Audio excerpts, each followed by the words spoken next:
Today we're going to talk about another big word, appendages. I was quite small the first time I ever heard that word. I used to cling to my mother's leg all the time, and I would often hear her say, "Ricardo is my little appendage." I never knew what it meant. Do you? Now, years later, it makes perfect sense to me. An appendage is something that is attached to or that hangs from something larger. Today, you're going to learn about the other bones in your skeletal system, the bones in the legs and arms that hang from your axial skeleton. These bones in your appendages are called appendicular bones because they hang on to the larger bones of the body. Let's try saying those words together. Appendicular bones. Let's begin near the top of your skeleton with your arm bones. What are your arm bones attached to? What do they hang down from? If you answered shoulders, you are right. Your shoulders are made up of several different bones. Look at this picture to see how arm bones are connected to the axial skeleton. The large, flat, triangular bones that you see in the picture are called scapula, or shoulder blades. They are sometimes referred to as wings because they stick out a little from your back. Now look at this picture. The long bones that connect your scapula to the top of your rib cage are called clavicles, or collarbones. Shirt collars cover your collarbones. Let's move down your body to the base of your axial skeleton. How are your legs attached to your spine? Legs need a hanger too. Their hanger is called the pelvis, a group of strong bones illustrated in this picture. Put your hands on your hips and see if you can feel the bones that stick out at your sides. These are your hip bones or pelvic bones. Your pelvic bones are large, bowl-shaped bones that protect your bladder and intestines, very important organs to help your body function properly. Your pelvis is connected to your spine by the sacrum, a triangular bone that sits between the two hip bones of your pelvis. Leg bones and arm bones are a lot alike, but leg bones are thicker and longer than arm bones. In fact, the longest, heaviest, and strongest bone in your entire body is in your leg. Does anyone know the name of this bone? It's your thigh bone or femur. Your femur is connected to your pelvis that extends all the way down to your knee. If you look at the picture, you will see two bones in the lower part of the leg. The larger of the two, the one in the front of the leg, is called the tibia, or shin bone. The thinner bone behind it is called the fibula. Both the tibia and the fibula connect the knee to the ankle.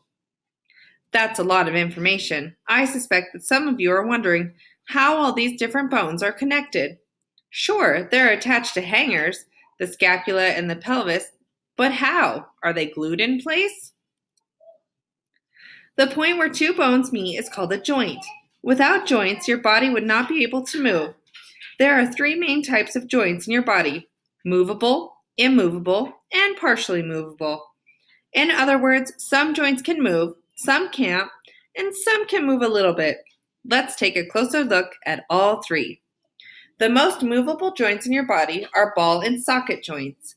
Make a fist with one hand, then wrap the fingers of your other hand around it. Your fist is like the ball in the socket of your other hand. You can move the fist around easily inside the other hand, can't you? This type of joint is found in both your hips and your shoulders. Ball and socket joints allow you to swing your arms and legs in a full circle. Other movable joints, called hinge joints, work like the hinges of a door. Your jawbone has hinges. Can you think of any other hinge joints in your body? Joints that move only back and forth instead of turning in a full circle? Your knees, elbows, ankles, wrists, and knuckles all have hinge joints. In fact, your knee joint, connecting your femur to your tibia and fibula, is the biggest and strongest joint in your whole body. It lets your body bend at the knees. Stand up and bend at the knees. Imagine trying to walk without those hinge joints.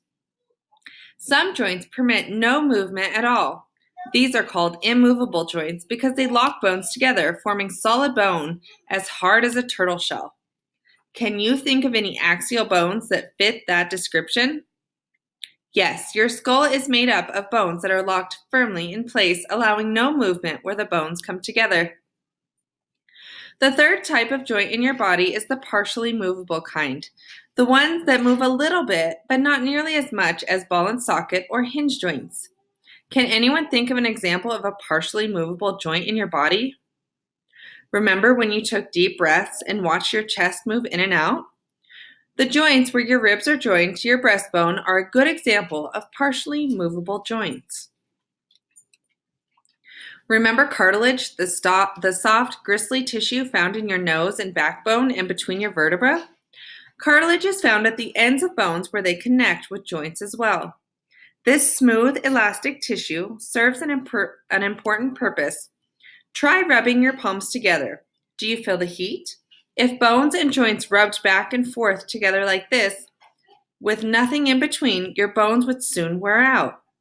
Instead, a smooth, slippery coating of cartilage covers bones where they meet joints, protecting them and helping them to last longer. That makes me think of a riddle to ask you. We are tough straps of strong, elastic tissue that bind bones together. Our name has 3 syllables and comes from a word meaning to tie. What are we? Ligaments. Cartilage protects your bone from the rubbing together, but another connective tissue acts like straps wrapping around your joints to actually hold your bones together. These thick cords are called ligaments. Some are round like ropes, others are flat like ribbons, but they are all extremely stretchy. Has anyone ever told you that he or she is double jointed? Double jointed people can bend their fingers farther back than other people, but they don't really have extra joints. The ligaments holding their joints together just stretch farther than normal. Is anyone here double jointed? Ligaments and other protective tissues help prevent injuries to your bones. Nevertheless, bones still get injured and wear out. Humans are very active. Walking, running, jumping, and playing puts stress on your bones. So what happens if you break a leg, sprain an ankle, or dislocate a joint? Often you must see a doctor, and sometimes your doctor will recommend an X-ray. Now that you have lots of information about the skeletal system, both the axial bones and the appendicular bones, let's take a look at this thing we call an X-ray. These X-rays are of various parts of a human skeleton. An X-ray is an invisible light that can travel through the soft tissues of your body, but not through hard bone. After an X-ray passes through you, a picture is recorded on photographic film.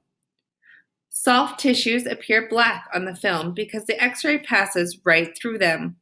But wherever the X-ray is blocked by bone, white areas appear on the picture, allowing doctors to find breaks more easily.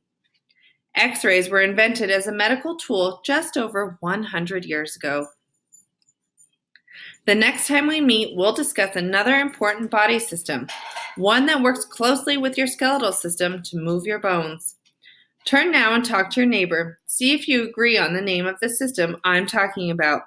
We'll find out next time if you're right.